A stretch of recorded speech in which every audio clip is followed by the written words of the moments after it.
तो बिहार की सियासत में एक नया मोड़ आया है।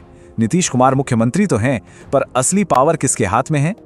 ये सवाल बहुत जरूरी है, क्योंकि जो सामने दिख रहा है, असल कहानी शायद उससे बिल्कुल अलग है।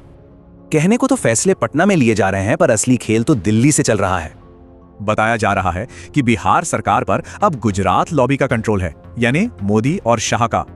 और ये सब अचानक नहीं हुआ, ये एक बहुत ही सोची समझी लंबी स्ट्रैटेजी का हिस्सा है।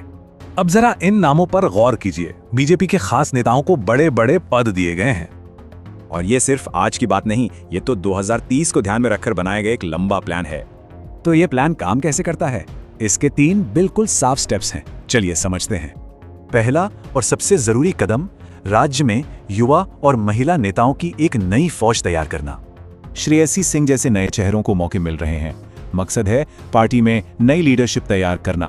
अब आता है दूसरा स्टेप, जो कि है बिहार की राजनीति का सबसे बड़ा खेल, कास्ट इक्वेशन। यादव, दलित और दूसरे समुदायों के नेताओं को आगे लाकर बीजेपी अपना सपोर्ट बेस और मजबूत कर रही है। तो इस पूरे खेल में, इस बड़ी बिसात के बीच मुख्यमंत्री नीतीश कुमार आखिर खड़े कहां हैं?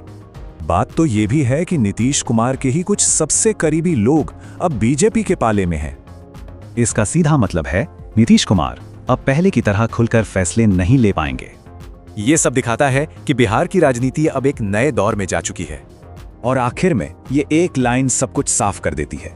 बिहार की सियासत का सेंटर अब पटना नहीं, दिल्ली है।